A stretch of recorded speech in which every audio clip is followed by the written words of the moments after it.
भरत का रस सिद्धांत कहना चाहिए। तो सर्वप्रथम कुछ बातें हैं, उन पे ध्यान करना करेंगे हम। नाट्य शास्त्र, एक तो शब्द है नाट्य शास्त्र। सबसे पहले जो पहला श्लोक आता है नाट्य शास्त्र में, प्रथम अध्याय का प्रथम श्लोक, वहाँ मंगलाचरण कहा है। उसमें लिखा है, प्रणम्य शिरसा देवौ पितामह महेश्वरौ नाट्यशास्त्रम प्रवक्ष्यामि ब्रह्मणा यदुदारितम।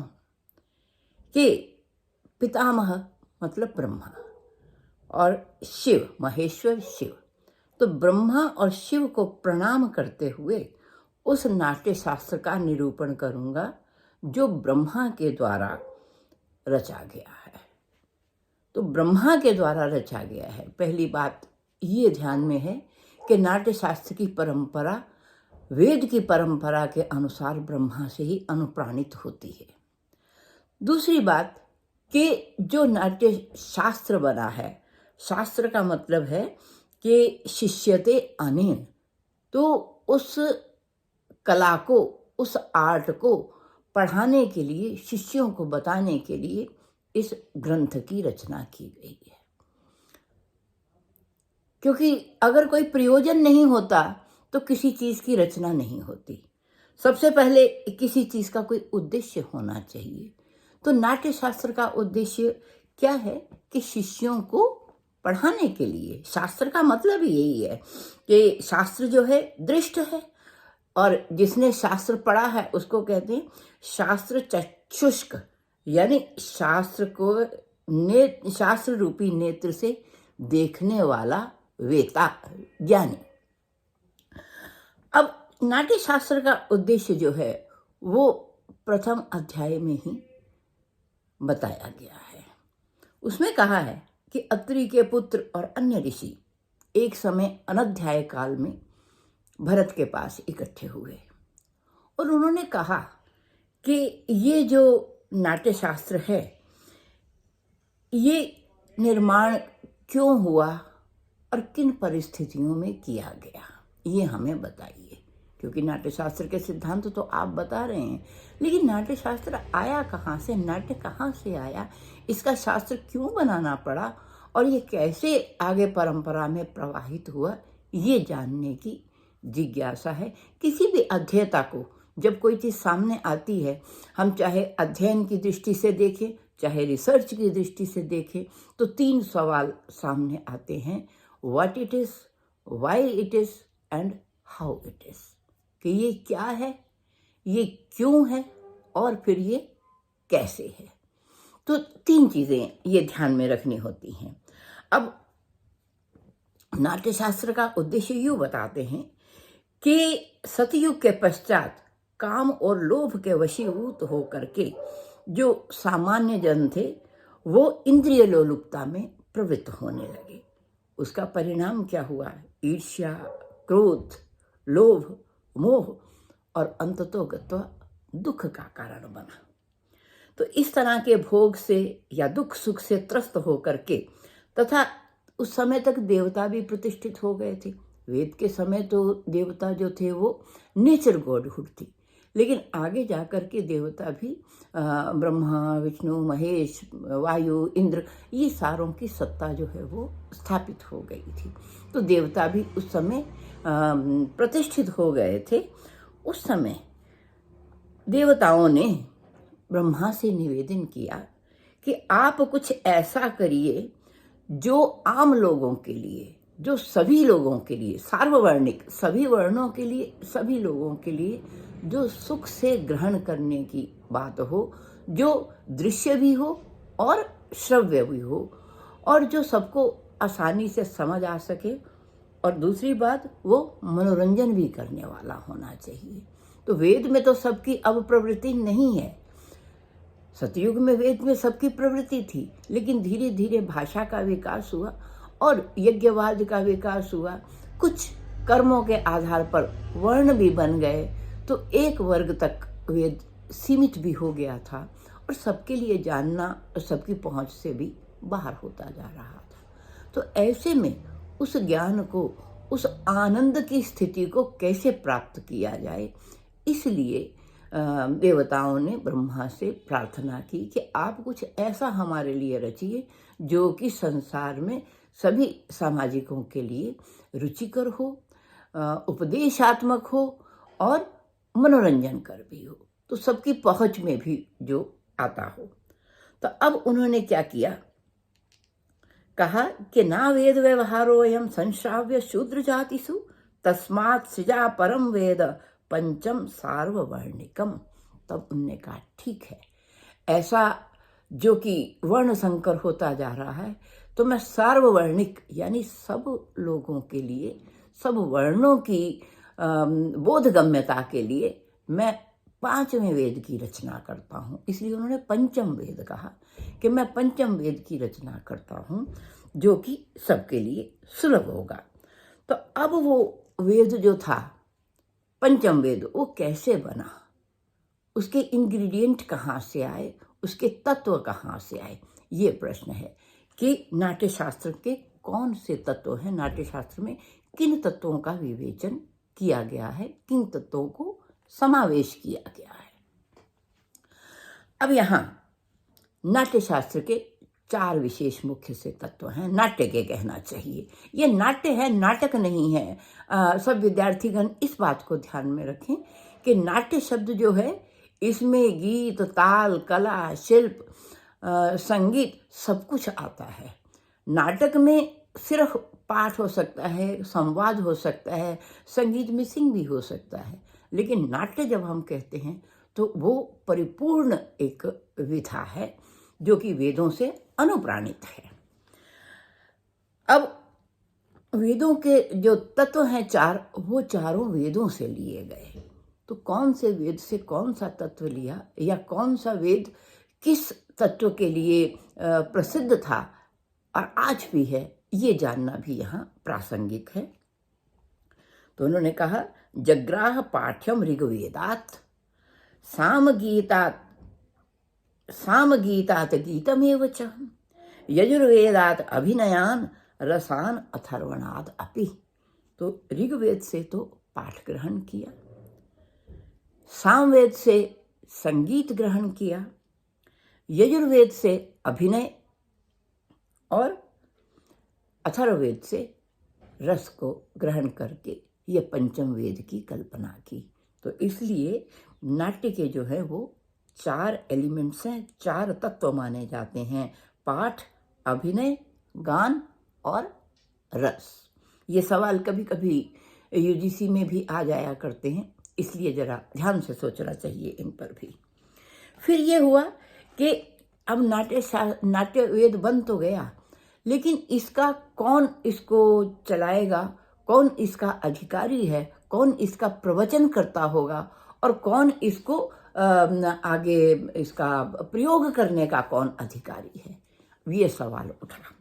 तो उस समय कहा कि ये जो देवता हैं ये इसके अधिकारी नहीं हैं, क्योंकि देवताओं में अपने अपने पोर्टफोलियोज हैं, उनमें सर्वांगिकता देवताओं में नहीं है। वायु में अपना गुण है, इंद्र में अपना गुण है, वरुण में अपना गुण है, तो कहे फिर कौन करेगा इसको। तब उस समय ये प्रश्न का उत्तर जाना कि जो ऋषिगण हैं, ऋषि मतलब जो भारत भूमि पर जिन्होंने तप करके ज्ञान को प्राप्त किया है, उसको कहते हैं ऋषि। री टू गो, री का मतलब जो ज्ञान में बहुत आगे तक गया हुआ है। तो कैसे जाते हैं, तप से जाते हैं, कि जिन ऋषियों ने तप किया है और जिन्होंने ब्रह्मचर्य का मतलब ब्रह्मचर्य का आचरण करना, एक रेगुलर रूटीन को फॉलो करना है, कि जिन्होंने नित्य प्रति का अभ्यास किया है, नित्य प्रति वो किसी एक अनुशासन में रहते हैं, ऐसे ऋषि जो हैं यही इसके अधिकारी हो सकते हैं, इसलिए वही इसका मंचन कर सकते हैं। तो ये तय करके भरत को सबसे उपयुक्त माना गया कि जितने भी ऋषिगण हैं उन लोगों के बीच में भरत को कहा कि आप अपने 100 पुत्रों सहित इसका अब आप भूलोक में प्रचार करिए ताकि लोगों के लिए सर्वजन सुखाय हो और सर्वजन हिताय हो। अब इसके बाद एक तत्व और आता है।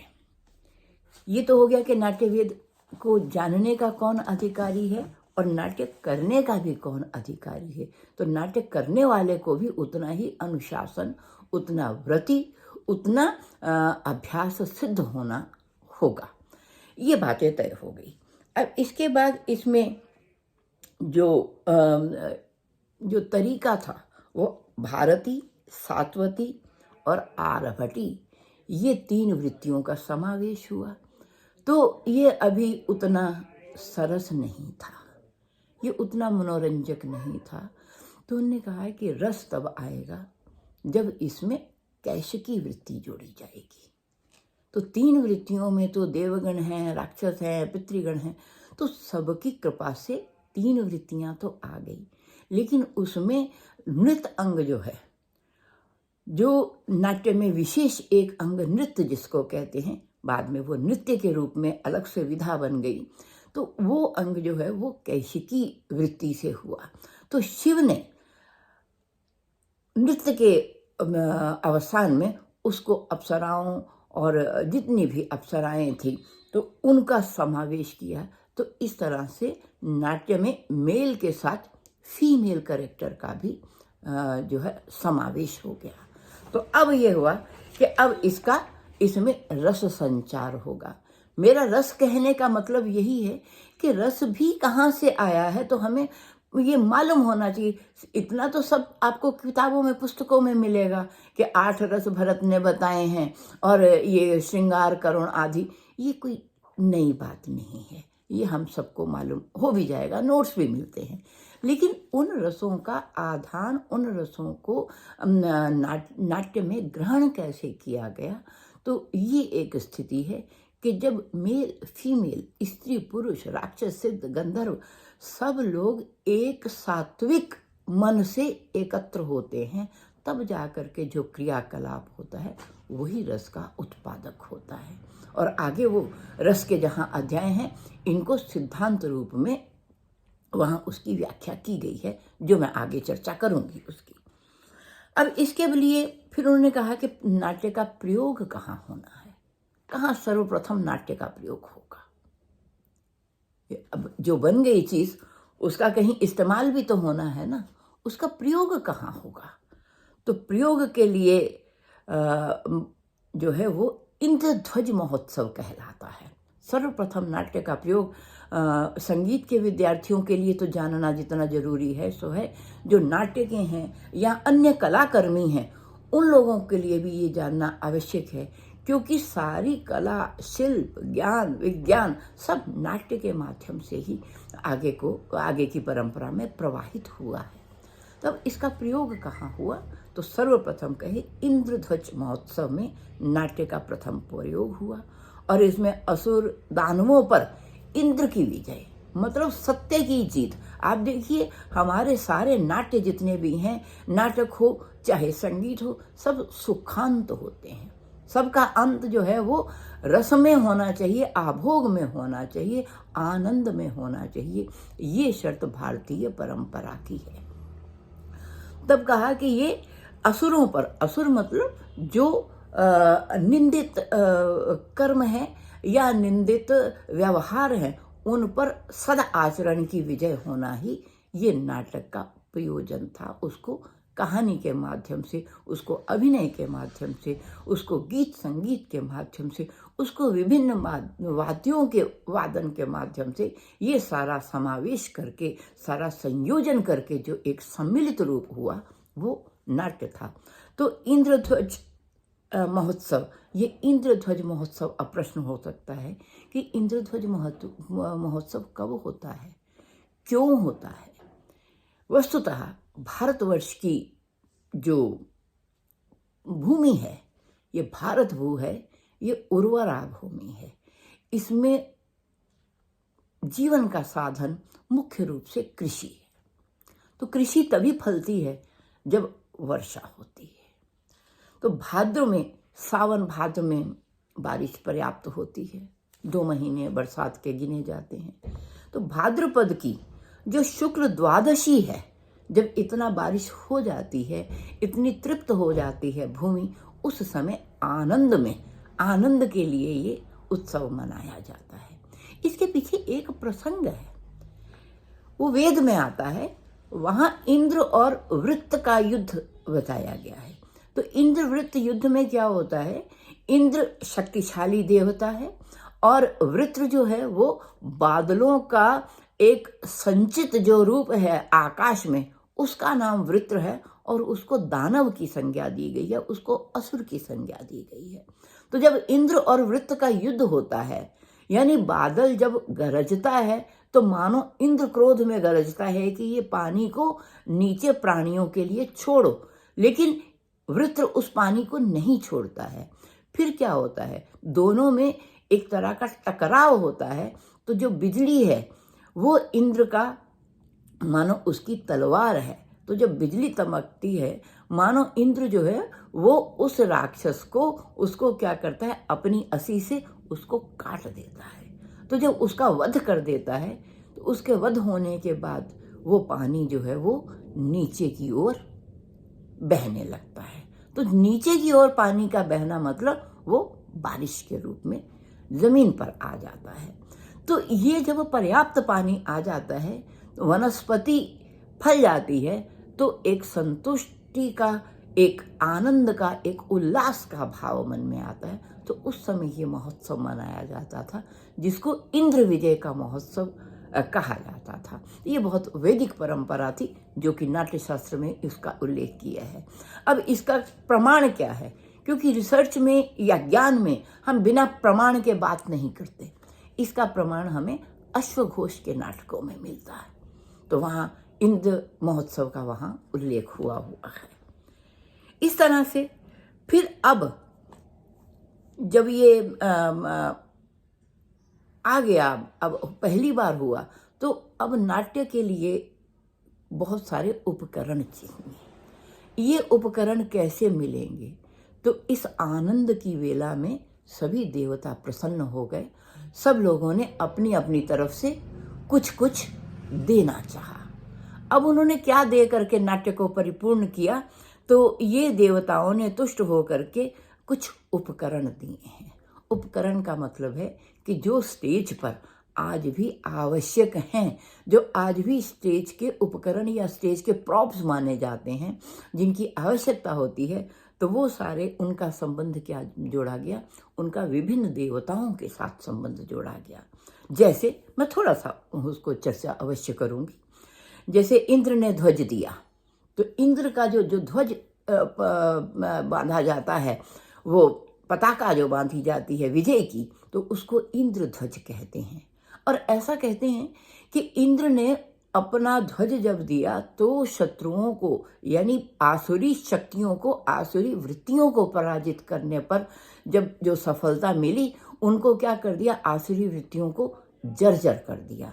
तो इसलिए इंद्र ध्वज का नाम भी जर्जर हो गया। नाटकों की भाषा में आज भी जो ध्वज फहराया जाता है, या शुरू में जो ध्वज आरोहण होता है, उसको जर्जर ही कहा जाता है। इसकी जर्जर ही संज्ञा हो गई। तो इंद्र ने ध्वज दिया, ब्रह्मा ने दंड दिया। अगर आपने संस्कृत नाटकों में देखा होगा, तो एक विदूषक नाम का पात्र होता है, जो कि हंसाता भी है और बहुत विद्वान भी होता है। उसके पास एक दंड होता है, एक डंडा होता है उसके पास, और वो डंडा कोई बहुत अच्छा डंडा नहीं होता, वो टेढ़ा मेढ़ा सा दंड होता है। तो विदूषक जो है अपनी बात जो है वो सीधी ना कह करके, हमेशा कभी व्यंग से, कभी हंसा करके, कभी उल्लास से, ऐसे टेढ़े मेढ़े तरीके से कहते हैं। तो वो ये दंड जो है उसका सूचक है। इसी तरह से शिव ने सिद्धि, वायु ने पंखा, विष्णु ने सिंहासन, जो राज सिंहासन बनते हैं वो विष्णु का रूप कहलाते हैं। कुबेर ने मुकुट, सरस्वती ने वाक्पटुता, डायलॉग डिलीवरी के लिए जो सौष्ठव चाहिए, जो एक जो कहते हैं कि डायलॉग डिलीवरी में जो शुद्धता चाहिए, जो उच्चारण चाहिए, वो जो है वो सरस्वती से के साथ उसकी क्षमता का संबंध है। फिर जो अन्य देवता थे, उन्होंने अपने अपने अंशों से उत्पन्न बहुत कुछ दिया, और इस तरह से बहुत से गुणों के साथ साथ क्या जुड़ गया उसमें? रस, रूप, बल और क्रिया। तो अब नाट्य में क्या आ गया? रस, रूप उसकी शक्ल बन गई, उसमें बल, उसको मंचन करने की एक ताकत हो गई, एक तरीका हो गया, और क्रिया उसका एक योजनाबद्ध उसको प्रस्तुत करने का एक विधान बन गया। तो इस तरह से ये जो है वो नाट्य जो है वो प्रयोग धर्मी हो गया। ये सिर्फ शास्त्र की चीज़ नहीं है, ये सिर्फ जानने की चीज़ नहीं है, ये प्रयोग की चीज़ है, ये समाज के आगे प्रस्तुत करने की चीज़ है, ये परफॉर्मिंग आर्ट है। अब इसको जब इंद्रध्वज समारोह का जब वो मंचन हुआ, तो पहले पहले मंचन कहाँ होता था? पहले पहले मंचन खुले प्रांगण में होता था। जैसे आप देखते हैं कि यज्ञों का आयोजन पहले कहाँ होता था? ऋषि लोग वनों में करते थे। इसके लिए एक कथा भी आती है। वो कहते हैं कि ईश्वर ने अपने लिए, ब्रह्मा ने अपने लिए, तो क्या हुआ? सारी सृष्टि ही उनके लिए तो स्टेज है। All the world is like a stage. ये किसने कहा? शेक्सपियर ने भी इस बात को कहा है। तो वो तो सारी सृष्टि ही उनके लिए जो है वो मंचन का स्थान है। वो कहीं भी वन में, कहीं भी उपवन में, कहीं भी अपना स्थान ढूंढ लेंगे। लेकिन मनुष्यों के लिए, ऋषियों के लिए ये संभव नहीं था। तो अब ऐसे में क्या हो गया? ऐसे में नाट्यगृह या नाट्यशाला का निर्माण करने की आवश्यकता पड़ी। अब ये नाट्य कहाँ खेला जाएगा? अब ये नाट्य का प्रस्तुतिकरण ओपन में नहीं होगा, क्योंकि ओपन में बहुत विघ्न बाधाएं हैं। कभी वर्षा आ सकती है, कभी धूप आती है, आतप होता है, कभी तूफान आ जाता है, कभी गर्मी बहुत है, कभी सर्दी बहुत है। तो ये सब तरह से वातावरण, विशेषकर हिंदुस्तान में सब मौसम अनुकूल की बजाय प्रतिकूल जाते हैं। तो उनके चैलेंजेस को स्वीकार करने के लिए और ये प्रक्रिया सीखने सिखाने की, लोगों को ज्ञानवान बनाने की, लोगों का मनोरंजन करने की, ये प्रक्रिया चलती रहे, इसलिए क्या हुआ? इसके लिए कहा गया कि ब्रह्मा ने फिर इनको आदेश दिया ऋषियों को कि आप एक नाट्यशाला बनाइए। अब अगर आप इतिहास की दृष्टि से देखें तो धीरे धीरे धीरे धीरे भवन निर्माण कला भी विकसित हो गई थी। वैदिक काल में ही विकसित हो गई थी। परवर्ती काल में इस तरह के, क्योंकि पहले यज्ञ वेदियाँ जो बनाई जाती थी वो एक निश्चित विधान के अनुसार ही बनाई जाती थी। वही प्रथम प्लेटफॉर्म या पहले मंच कहे जाते थे खुले प्रांगण में। लेकिन धीरे धीरे वेद तो उसी तरह से चलते रहे, वैदिक यज्ञ तो अपने हिसाब से चलते रहे, लेकिन ये नाट्य परंपरा के लिए शाला की जरूरत पड़ी। अब वो नाट्यशाला किस तरह की होनी चाहिए, उसका परिमाण मिलता है नाट्यशास्त्र में। जो दूसरा अध्याय है, पहला अध्याय तो ये सारा परिचय है, लेकिन जो दूसरा अध्याय है उसमें सारा नाट्यशाला के निर्माण की विधि बताई गई है कि नाट्यशाला किस तरह की होनी चाहिए। अगर हम आज के थिएटर को देखें तो उनमें वही सिद्धांत काम कर रहा है जो कि नाट्यशास्त्र में भवन निर्माण का सिद्धांत काम कर रहा है। और उसमें मैं इसमें डिटेल में नहीं जाऊंगी, खाली हिंट करूंगी थोड़ा सा, मैं उसको सिर्फ प्रासंगिक है इसलिए कहूंगी। तो उसमें उन्होंने क्या किया कि कितने आकार की शाला बन सकती है। अब शाला में क्या होना चाहिए? एक रेज्ड प्लेटफॉर्म होना चाहिए जिस पर आके मंचन किया जाएगा, और उसके पीछे एक ऐसा स्थान होना चाहिए जहाँ साज भी रखे हुए हैं, जहाँ लोग तैयार भी हो करके हैं, यहाँ अपनी बारी का, अगले सीन का इंतज़ार करने वाले भी लोग हैं, जिसको आज हम ग्रीन रूम की परिभाषा देते हैं। तो ऐसा एक, और फिर कुछ आवाज़ जो होती है, कुछ वाक्य जो हैं वो नेपथ्य यानी पर्दे के पीछे से कहे जाते हैं, तो वो एक नेपथ्य की भी एक अवधारणा है, वो बनी। फिर एक मेन स्टेज जिसपे कि मंचन होना है, वो रेस प्लेटफॉर्म होगा। फिर उसके बाद यवनिका या पर्दा लगा होगा। फिर लोगों के बैठने के लिए पूरा का पूरा एक पंडाल होगा, तो जिसमें लोग बैठ सकते हैं, सामान्य लोग सब बैठ सकते होंगे। और उसके फिर दरवाजे होंगे, आर्टिस्ट के आने के दरवाजे अलग हैं, लोगों के आने के दरवाजे अलग होंगे। खिड़की होगी क्योंकि उस समय लाइट नहीं थी, तो वो उसको कहते थे मतवारिणी। तो खिड़कियां या रोशनदान ऐसे रखे जाते थे कि उन पे स्टेज पे लाइट्स उसमें आए। फिर साउंड, माइक नहीं थे, तो उसका इस तरह से इस मटेरियल से कुछ गोल नुमा उसका निर्माण किया जाता था स्टेज का, जिससे कि उसकी आवाज़ की इको और बढ़ जाती थी। तो इस तरह ये जो भवन बने, जिनको नाट्यशाला कहा गया या नाट्य को रंग भी कहा गया, तो रंगशाला कहा गया। क्यों? क्योंकि उसमें रंजने की, रंग कहते हैं रंजन करने की जिसमें क्षमता हो, तो उसमें श्रोताओं का मनोरंजन करने की, श्रोताओं को अपने में आकर्षण से आकर्षित करने की, सम्मोहन करने की जिसमें शक्ति थी, इसलिए उसको रंग कहा गया। और रंग के लिए क्या तैयार हुए? रंगमंच को, नाट्यशाला को रंगमंच की भी संज्ञा प्रदान की गई। अब ये रंगमंच कितने आकार के हो सकते हैं? एक आकार तो वो है जिसको हम आयत आकार कहते हैं। आयत को इन्होंने विशिष्ट आकार भी कहा है, विकृष्ट भी कहा है, उसका टेक्निकल नाम है, विकृष्ट कहा है।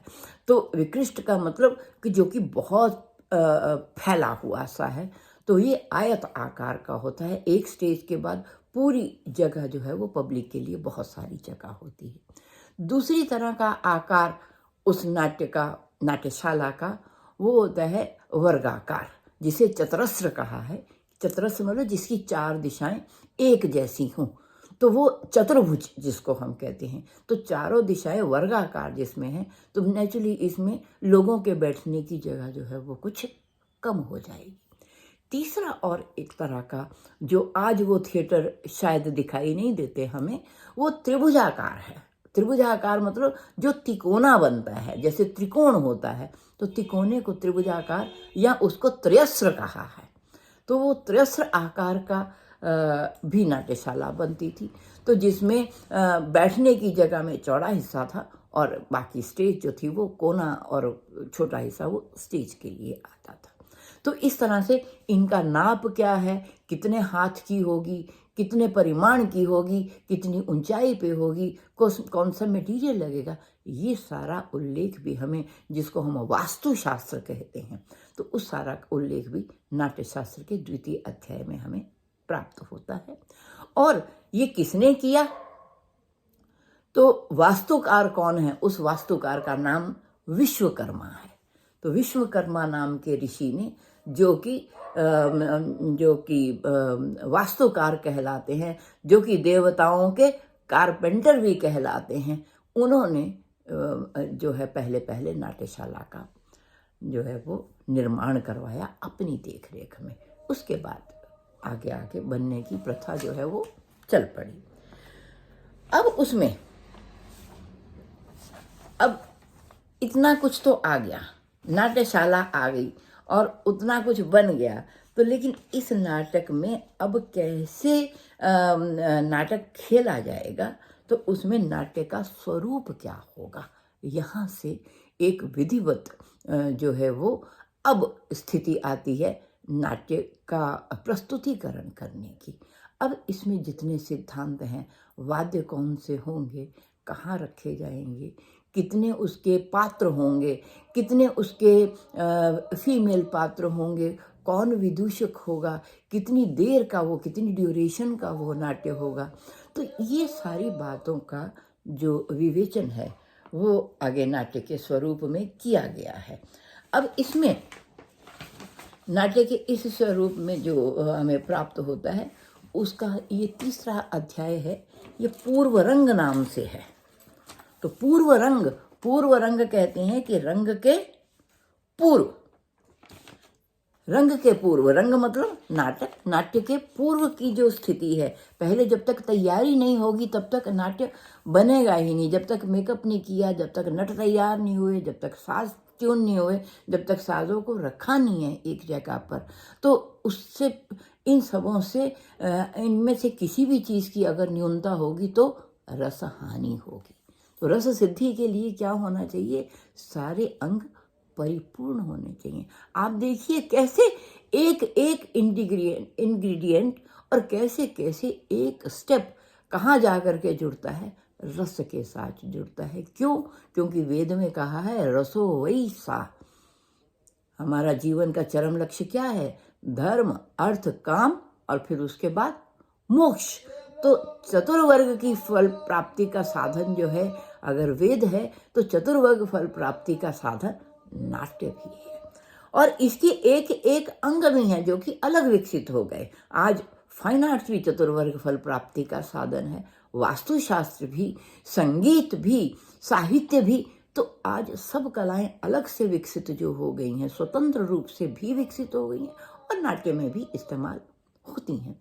तो अब उसमें कहा है कि वो जो परमात्मा ने जो सृष्टि रची थी, तो उस सृष्टि को रच करके उसने क्या किया, उसमें स्वयं प्रवेश कर दिया।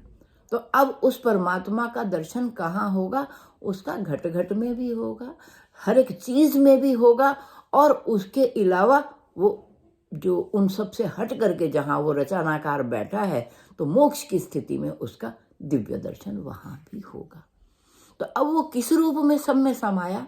उसने कहा कि जब वो सब सृष्टि कर रहा था तो रसो वैसा, वो रस रूप में हर एक चीज में आकर के समाहित हो गया।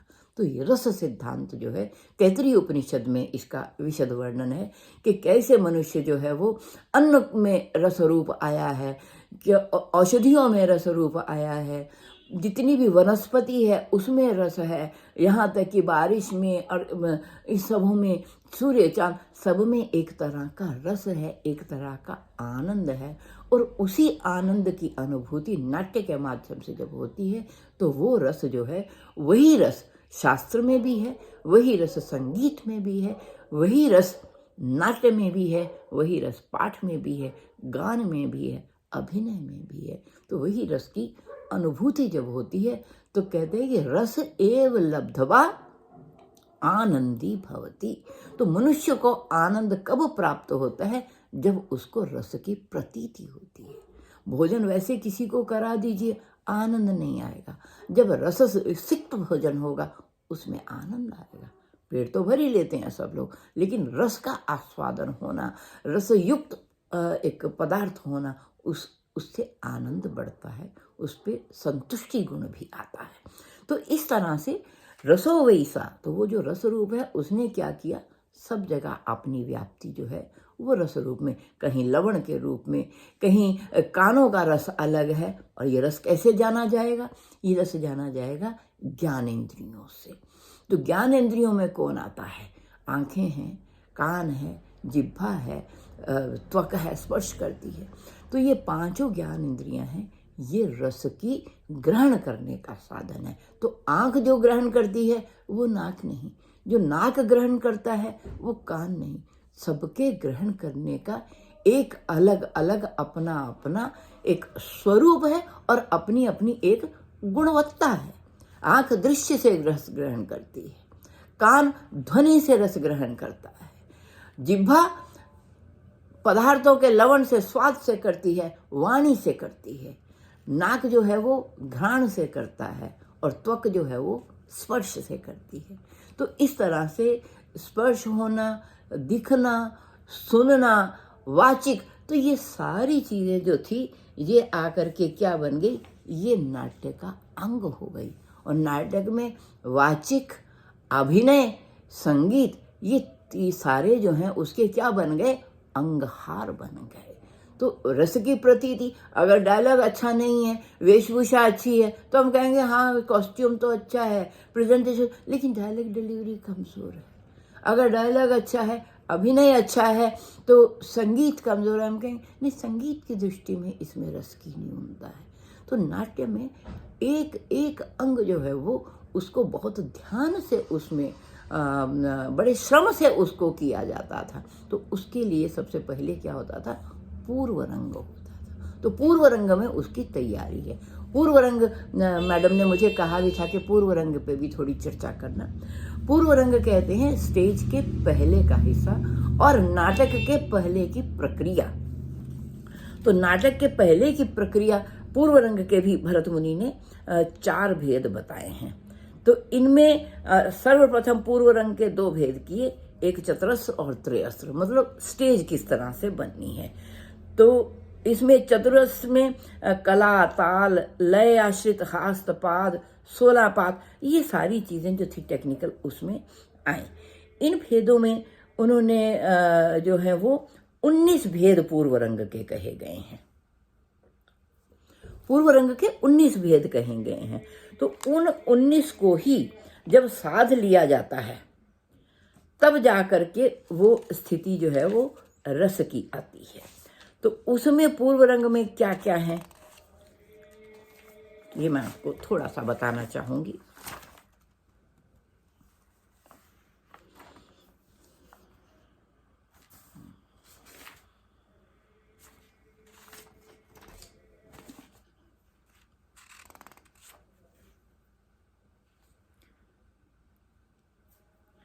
जिसमें 11 संग्रह मुख्य रूप से हैं। हाँ, पूर्व रंग के 19 अंग बताए हैं। अब इनमें से मैं नाम लूंगी। प्रत्याहार, प्रत्याहार में वाद्य यंत्रों का विन्यास जो है वो प्रत्याहार कहलाता है। अवतरण, दूसरा, अवतरण में गायक गायिकाओं को उचित स्थान पर उनको बिठाना, स्थापित करना, ये कहलाता है अवतरण। और इसी तरह से आश्रावणा, परिघटना, वक्रपाणी, संघोटना, मार्गासारित, आसारित इत्यादि, ये 9 अंग हैं। इसके अलावा 11 अंग और हैं, जिसे गीतक, उत्थापन, शुष्काक्षर, रंगद्वार, चारी, महाचारी इत्यादि कह करके ये 11 अंग ये कर करके 19 अंग का ये पूर्व रंग बनता है।